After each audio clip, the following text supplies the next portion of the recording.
Hello, and welcome to my channel. My name is Jonathan Cohn, and today I have my book review of the book, Star Trek: The Pandora Principle by Carolyn Clowes. This is a book about the original series. It really focuses on Spock and Saavik. It is number 49 in the original series, and this is, to my knowledge, the only book that Carolyn Clowes ever wrote. Not just the only Star Trek book, the only book. I tried looking her up on Fantastic Fiction. She wasn't there. I looked up her Goodreads. All she had was this Star Trek book. I looked her up just in Google searches. Everywhere I looked, all I could find was this. So this is like the only piece of literature that she wrote, to my knowledge.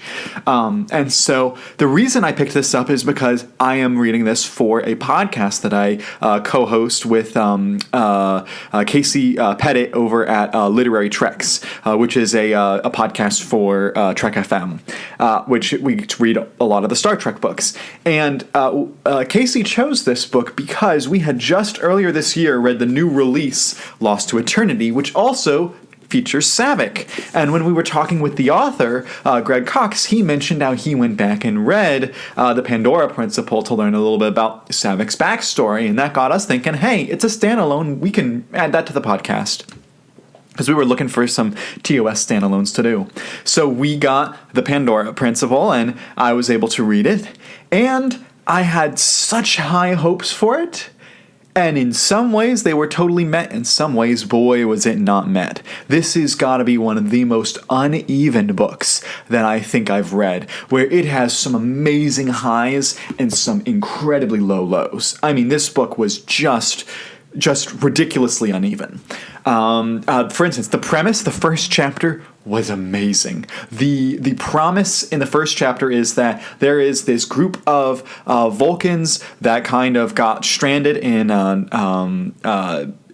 Romulan space, and they got stranded around the time that they had their Ponfar, and so when they basically got together with some Romulans and made a bunch of Vulcan Romulan babies. And because of this, there's all these kids. The parents are all dead, it seems, or most of them, but the kids are there, and there's no one to take care of them. And so the Vulcans go, grab the kids, bring them back to try to raise them. And one of those kids is Saavik, and one of the adults that finds them is Spock. And so Spock kind of takes care of Saavik and helps kind of guide her as like a teacher. He doesn't become explicitly a parent to her, but he kind of has that dynamic, which he kind of had in the movies to an extent, but in the movies it was much more teacher-student. Here, it's like blending the lines between teacher-student, parent-child. But that premise, I think, was great. The discussions that Spock has with the other Vulcans was fantastic. They had some great dialogue in those discussions, and I was like, all right, I'm here, let's go. And then the book just kind of became kind of standard Star Trek-y stuff. You know, the character dialogue seemed just, par for the course. Ponfar for the course. It was par for the course, and it was just kind of normal stuff happening. And then when the crux of the book happens, the real major plot point is that there's this device, this weapon that they find on this derelict ship that also has a cloaking device.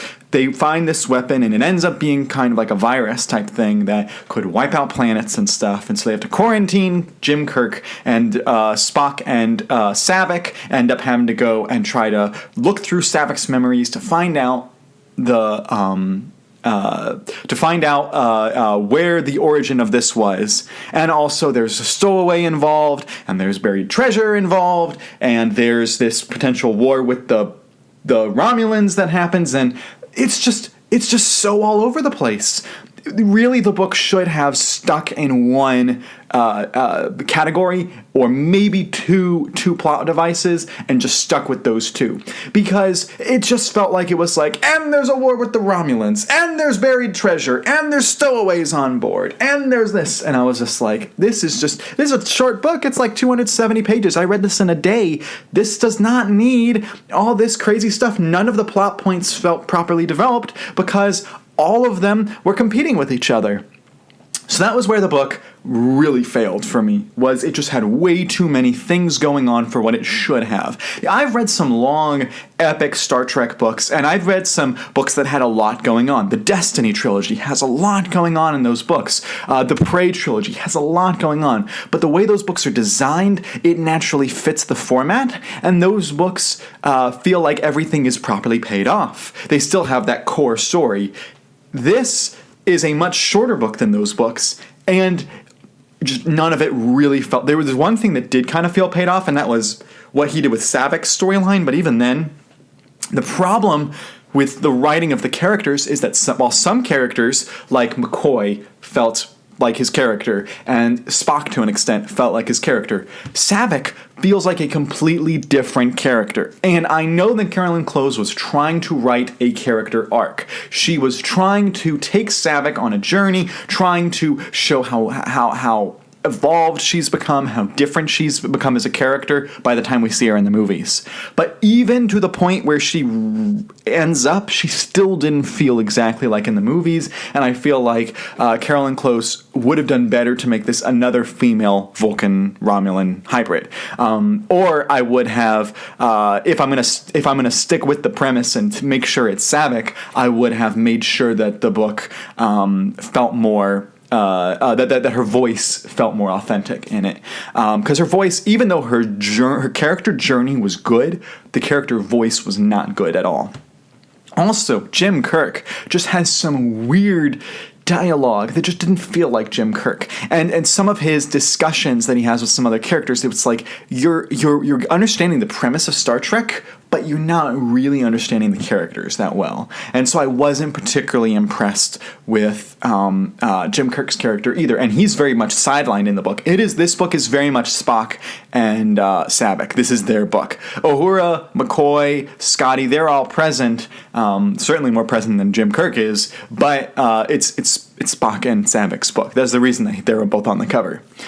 I will give the book one thing. There is a character in the book named Mr. Oboe, and they call him Mr. Oboe because his name is ridiculously long and not pronounceable.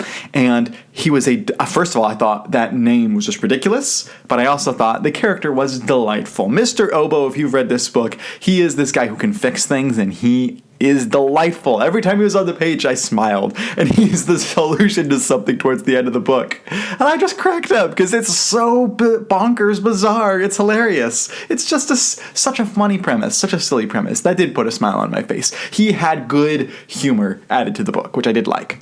And also you had the character of Mr. Harper, which in some ways I really liked because he plays off of Savik real well in the book, and he kind of is trying to be this friend. Maybe he has a crush on her, but he's at least trying to be friendly, and that character really started to work, but he never went far enough in the journey. It just was like, and he's getting to know her a little bit, and they're becoming friends, and this book's over. And I was like, we didn't really get to see payoffs for any of that.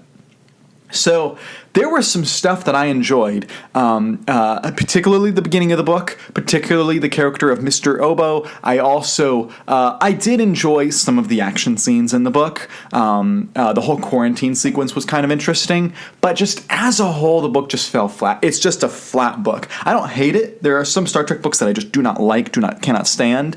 I wouldn't put this in those categories. I'd put this in the, really? That's what you got? That's what you're doing with the book? So I'm just giving this a 5 out of 10. It's not a great book. I would recommend other Star Trek books. If you want a better Savik book, certainly read Lost to Eternity. Much better book. And also it ties very much into Star Trek 4 in a really cool way. But yeah, this book unfortunately just fell flat. So if you've read Star Trek The Pandora Principle, let me know your thoughts in the comments section down below. And until next time, I'm Jonathan, and thank you for watching.